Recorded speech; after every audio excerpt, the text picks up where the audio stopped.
Assalamualaikum, sahabat sejarah.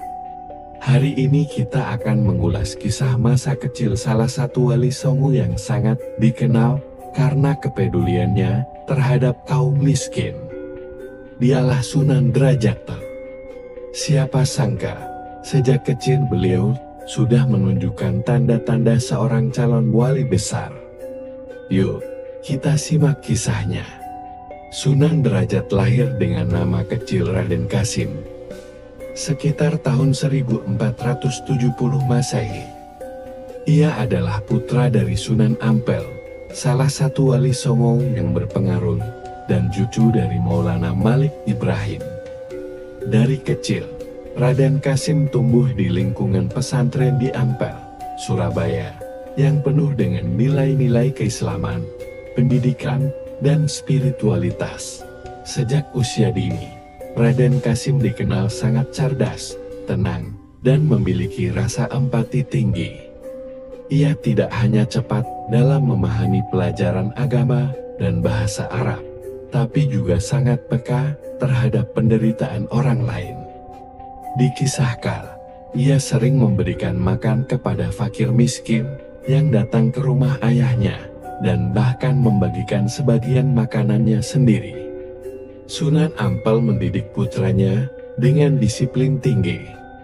Ia tidak memanjakan anak-anaknya, termasuk Raden Kasim.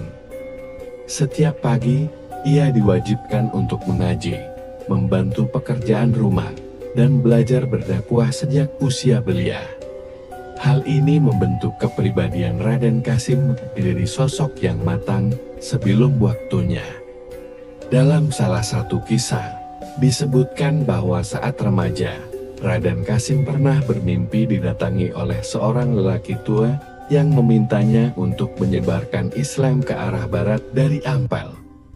Mimpi itu dipercaya sebagai petunjuk spiritual, dan kelak ia menetap di daerah Paciran, Lamongan, serta dikenal sebagai Sunan Derajat.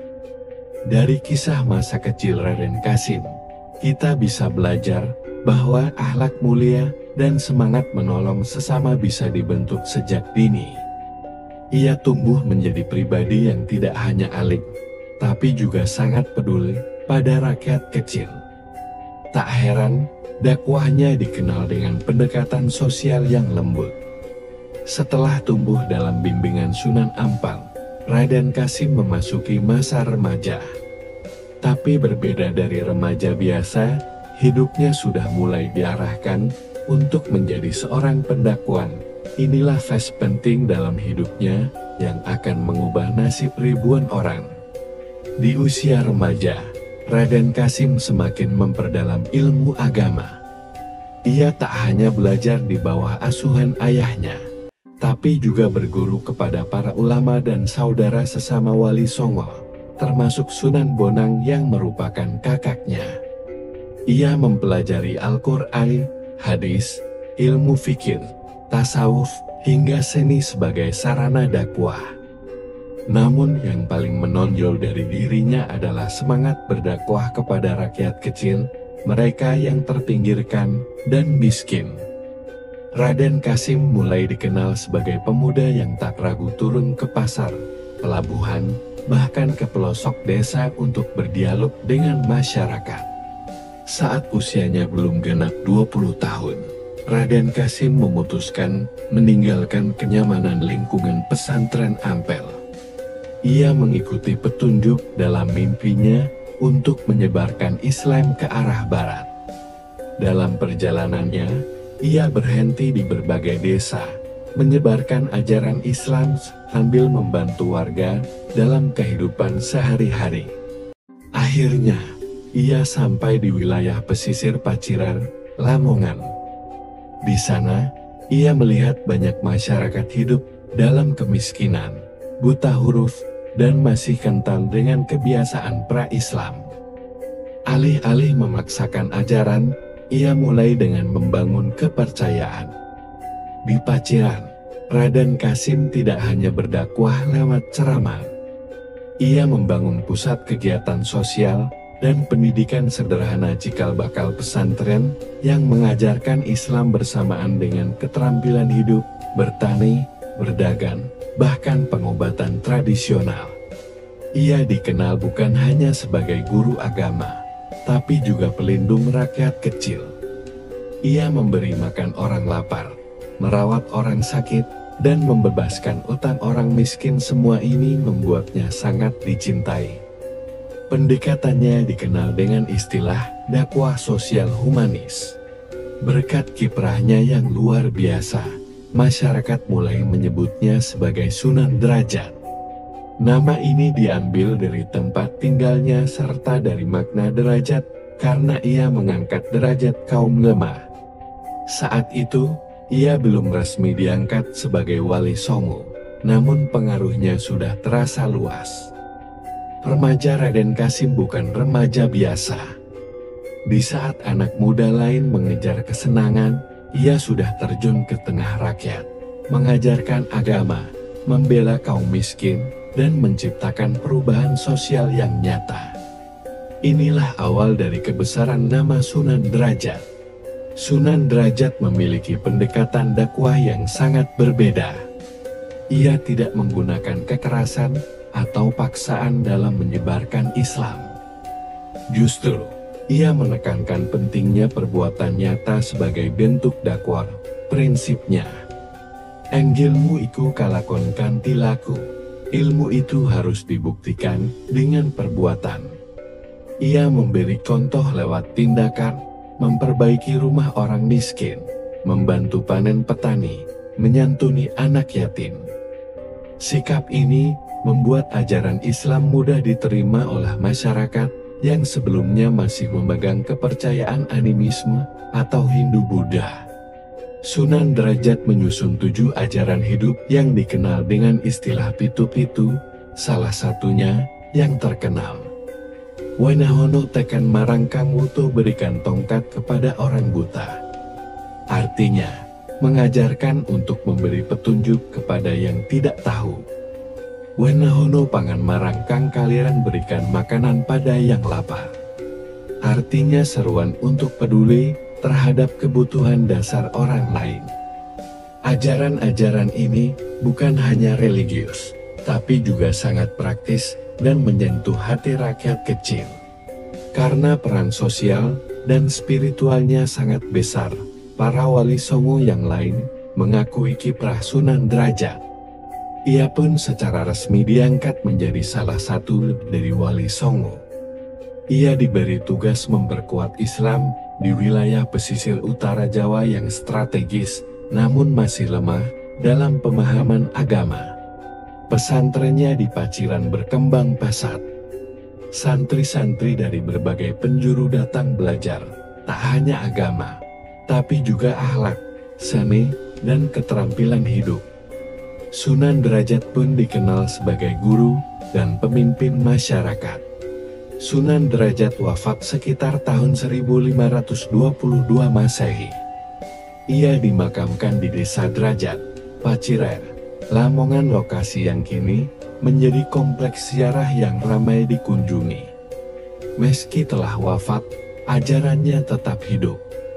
Banyak pesantren dan lembaga sosial yang mengadopsi nilai-nilai dakwah sosial Sunan Derajat, bahkan prinsip ilmu diamalkan, bukan hanya dihafal, masih sangat relevan hingga sekarang. Dari kecil hingga dewasa, Sunan Derajat menunjukkan bahwa dakwah bukan sekadar ceramah, tapi kepedulian, keikhlasan, dan tindakan nyata. Ia mengajarkan bahwa Islam bukan hanya agama langit, tapi juga jawaban atas persoalan bumi. Setiap kisah besar pasti memiliki akhir. Namun bagi Sunan Derajat, akhir hayatnya bukanlah penutupan, melainkan awal dari warisan spiritual dan sosial yang terus hidup hingga kini. Menjelang akhir hayatnya, Sunan Derajat tidak berhenti berdakwah. Meski fisiknya mulai melemah, ia tetap mengajarkan kebaikan kepada para murid dan masyarakat. Dikisahkan, ia sering mengingatkan bahwa hidup di dunia hanyalah ladang aman untuk akhirat. Ia wafat dengan tenang sekitar tahun 1522 Masehi, di usia kurang lebih 50-an tahun. Warga Paciran dan sekitarnya sangat berduka. Mereka merasa kehilangan sosok ayah, guru, sekaligus pemimpin yang tulus dan adil. Jenazah beliau dimakamkan di Desa Derajat, Paciran, Lamongan. Hingga kini, makam Sunan Derajat menjadi salah satu tujuan ziarah religi terpenting di Pulau Jawa.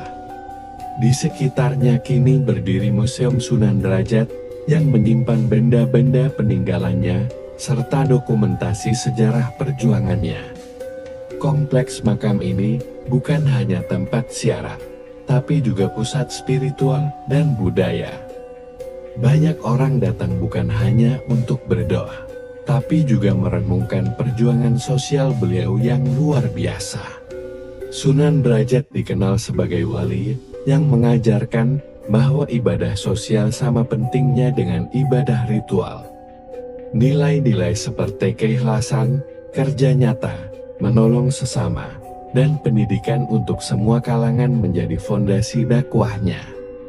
Pesantrennya berkembang, dan murid-muridnya menyebar ke berbagai daerah membawa ajaran yang moderat, damai, dan penuh kasih. Di era modern, ajaran Sunan Derajat tetap relevan. Di tengah dunia yang penuh kesenjangan sosial, pendekatan dakwah yang empatik dan membumi seperti milik beliau sangat dibutuhkan. Banyak aktivis sosial, ulama, hingga pendidik yang menjadikan Sunan Derajat sebagai teladan. Bahkan istilah Wanahono Sandang Marangkang Wudu artinya berikan pakaian kepada yang telanjang kini sering diangkat sebagai simbol pentingnya solidaritas dan kemanusiaan. Perjalanan hidup Sunan Derajat adalah bukti bahwa satu orang bisa mengubah kehidupan banyak orang bukan dengan kekuatan, tapi dengan ketulusan. Semoga kisah ini tak hanya jadi sejarah, tapi juga jadi inspirasi dalam hidup kita hari ini. Zaman terus berubah, tapi nilai-nilai luhur tak pernah lekang oleh waktu. Warisan Sunan Derajat bukan sekadar sejarah, tapi obor yang terus menyala, memberi arah dalam kegelapan zaman. Di era sekarang, tantangan kehidupan makin kompleks, kemiskinan, ketimpangan sosial, hingga krisis moral. Disinilah ajaran Sunan Derajat kembali terasa relevan. Prinsip dakwah dengan perbuatan menjadi jawaban bagi masyarakat yang haus akan teladan nyata, bukan hanya kata-kata. Lembaga sosial, rumah singgah, program zakat dan wakaf, hingga gerakan relawan hari ini, semua bisa ditelusuri akarnya dari semangat yang pernah diajarkan oleh Sang Sunan. Bagi generasi muda, kisah Sunan Derajat mengajarkan bahwa usia muda bukan penghalang untuk menjadi penggerak perubahan. Ia mulai berdakwah sejak remaja, berani keluar dari zona nyaman, dan membangun pesantren di daerah terpencil. Ini adalah pelajaran penting bahwa perubahan besar lahir dari keberanian dan ketulusan kecil. Kisah beliau mengingatkan bahwa menjadi saleh tidak hanya di masjid, tapi juga dalam sikap sosial, kepedulian, dan karya nyata untuk masyarakat. Hari ini, kita bisa meneruskan ajaran Sunan Derajat dengan langkah-langkah sederhana. Menyantuni yang kekurangan tanpa pamer. Menjadi jujur dalam pekerjaan tanpa korupsi. Menjadi pelita di lingkungan sekitar, meski hanya dengan hal kecil. Sebagaimana pesan beliau, wong kang sugi iku, wong kang gelem awih pitulungan marang liyan.